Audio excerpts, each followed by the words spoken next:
dead. Stick of dynamite, just post it through the letterbox. Bye-bye, boys. What a fantastic wall bounce that was. They are just the team slayers at the moment. They've taken down so many squads. XQF Callboy there trying to keep tabs on the battle down below. The smoke's can only last so long. Going to be finding Natic. Can he find more cats beside him? It looks like XQF are on the cleanup and they're getting it done. But there's so many other players nearby. They've got to be very, very careful. XQF still going strong here. Callboy with the confirmation. Ryzen will fall. Paraboy straight moves on to Soul as well. Back to back. What's Paraboy doing with the DP? That's two individuals. Double knock. There might be an advancement, so just keep an eye on the kill feed. Lashin, Moha, they're both here together. Whitecat still continuing the barragement. Pull up on the side though, Nova. Enemies are at the front door. Another challenger approaches. They managed to stay alive for so long, but how much damage can they take? What is their gear like, their utility, everything, their armor?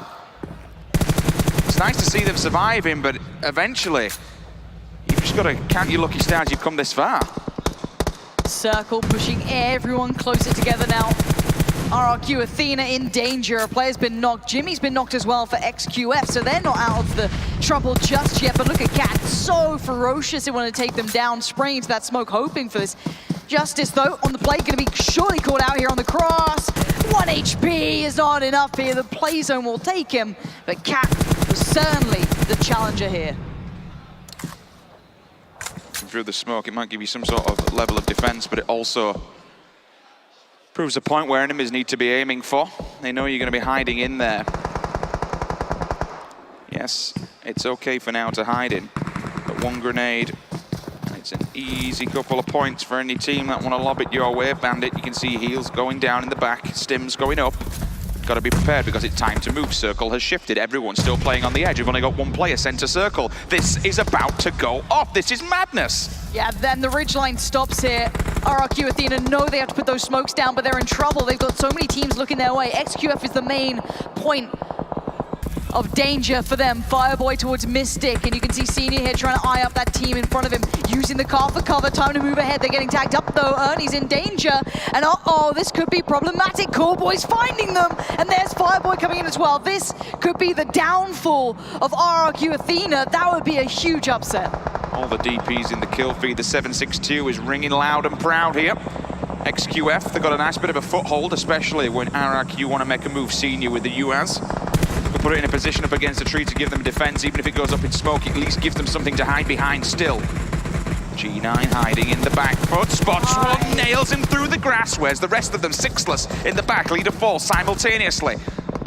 And as we say that, during all that fight, 6-9, they go down, they're dead. Looking at this one, Jimmy's there. That's Senior going down. Senior confirmed out of it. Cat claims that, and it looks all but over. Unless maybe Ernie can do the unthinkable, we'll see. That man has shown some real prowess in those last couple of games, but there's still 8 teams standing, 20 players in this tiny area. Sixless still doing damage for SSG out of nowhere. Lost one alive as well, but you're seeing the play zone picking up a lot of these players. There's simply nowhere to go. I mean, who has the strongest point here? If you go central, ELG has to. There's no one really near them, I suppose. They do have to come downhill, so they'll be exposed to any people on the south, but the south's so condensed. This is what happens. He's one-on-one. Ernie! Whoa! Dangerous player, finally put down by Callboy. It looks like XQF have won that battle unless G9 can do something. No, it will be RRQ Athena down. Oh, he's loving life, I say that. A response, and finally he's put down, not laid to rest just yet. Fireboy, you can see the grenade, he cycled it, it's in hand. Grenade. Smoke, it's up, it's over. Does it do any damage? Ronak, he falls. Hits the deck as Ming answers back onto Paraboy. The grenades are being thrown across, and XQF, they're just at the mercy of every single team looking onwards towards them. Yeah, and we are down to 4 teams now. Sixless still doing damage. Where is Sixless in all of this? How is he still alive? He's up towards the northwest, kind of more west than anything. He's been such a nuisance to so many of these teams. And his team fell so early on. Leader again, he's still going. What is this? Where is he in all of this? It's on the angle. Behind enemy territory, so he's a solo player. Still holding it down for his team. And also bridging him into the top 4. fair play, fair play.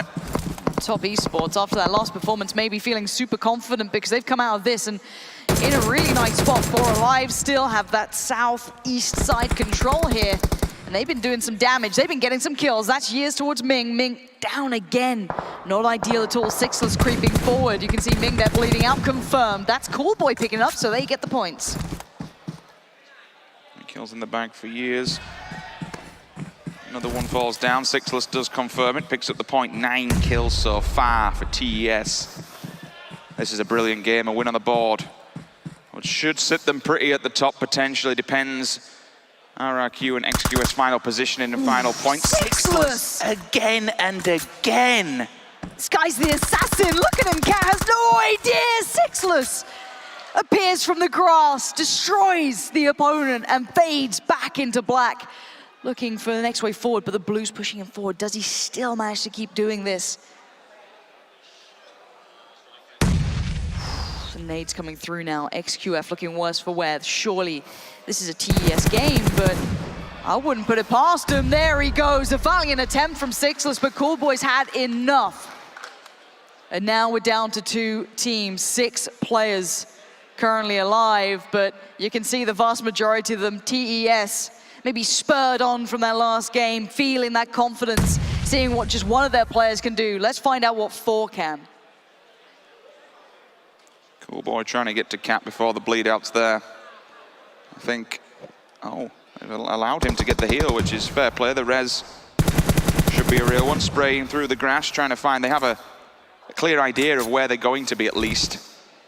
But top, they have 4 players, and they have all the utility in the world to use.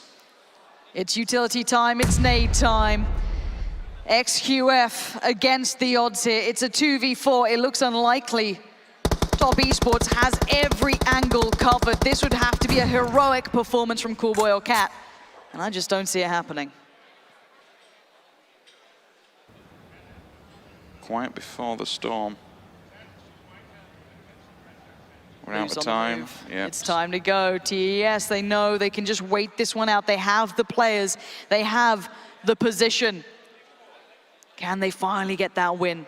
Coolboy and Cat working their way forward. Slowly but surely, their backs are to the Blues. They have to creep slightly further in. They're going towards the southern side. But did they spot White Cat? Yes, they did. Cat beside Coolboy, gonna try and help out there. You can hear the shots ringing through. White Cat's found a bit of cover. Not gonna be spotted out this time, but now they know their positions. This is where it gets deadly for XQF. Cat and Coolboy. Nades start coming in. White Cat's on the move as well. Every time they fire, they give away the position even further. That's why the nades are starting to ring now. White Cat's still damaged. Touching from that blue. We will be going down. What? There's one, Lauren. Cat's got one. No vest, but still has a helmet. So damaged, so broken. Not able to get the confirmation on that knock, but that's beyond the point here. Cat and Coolboy just trying to stay alive, trying to do everything they can. There's the confirmation. And now it begins. A 3-on-2. It suddenly becomes so much more possible. This becomes truly doable if they can get that first pick, but here comes the blue. It's time to move forward again, slowly but surely. Oh! Can you believe it? It's a 2-on-2 out of nowhere. Fireboy is just watching his team get slaughtered. What's happening? The Blues now moving in. XQF, suddenly, you could argue they have the upper hand here, but their gear is so broken, so damaged. Can they do anything with this? Where's that next spot? Cat looks for the peak, spots out Years, takes him down. Here comes the counterplay though. Top Esports on the push, spotting out one. Cat goes down. It's Coolboy, still alive. He's doing everything he can for his side. And a 1v1. Oh, can you believe it? What a play. They do it.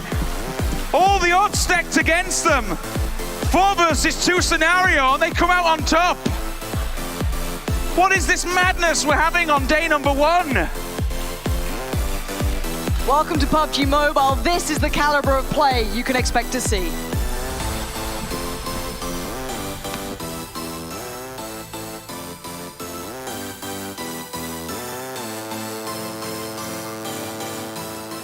XQuest is on the adventure of their lives for game number 4 as they are able to take the victory from the clutches of defeat as well. In the 4v2 situation, they make it happen. You need a sword, don't go alone without one, because this is a well played out 4v2. What a way to win themselves Erangel.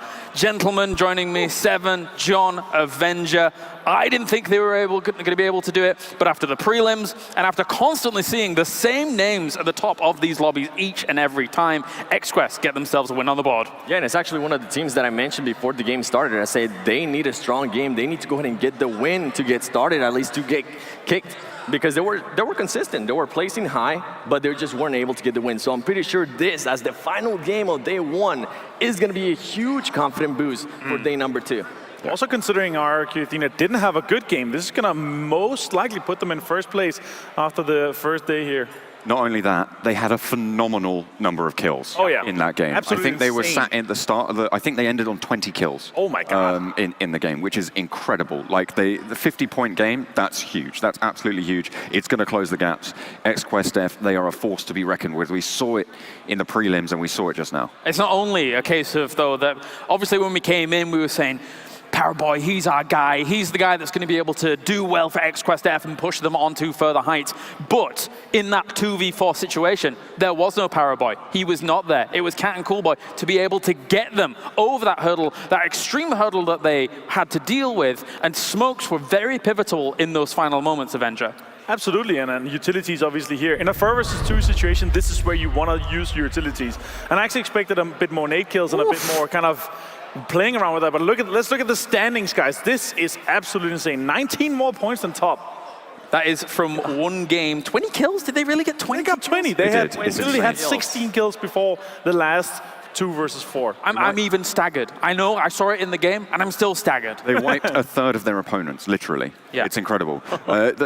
20 kills is great. You've got Top Esports and Space Station Gaming, though, who also had pretty strong games there. They were able to finish well. We saw 9 kills coming through on Top Esports, so they've done a pretty good job there. And one of the MVPs of the game has to be Sixless. It has to be. Yeah, for sure. He was able to take Space Station Gaming all the way from what could have possibly been a 13th place to the number 3 spot. And on top of that, he wasn't just pretty much laying on the ground and not doing anything. He was also able to go ahead and secure some kills here and there. Is the overall standings, XQuest F currently sits in the top spot, and they have a cushion after that game. A big game from them. Top Esports, likewise, also takes the number 2 spot, just 1 point ahead of RRQ Athena. But RRQ Athena, gentlemen, has got to be mad, not only after game number 3, but also after being pipped at the post in game number 4. We were talking about the buffer that RRQ were trying to secure, right, at the start of this game. You know, they were 10 points ahead, they were going in, we were talking, okay, you know, they just need to, you know, push for a little bit more, secure that.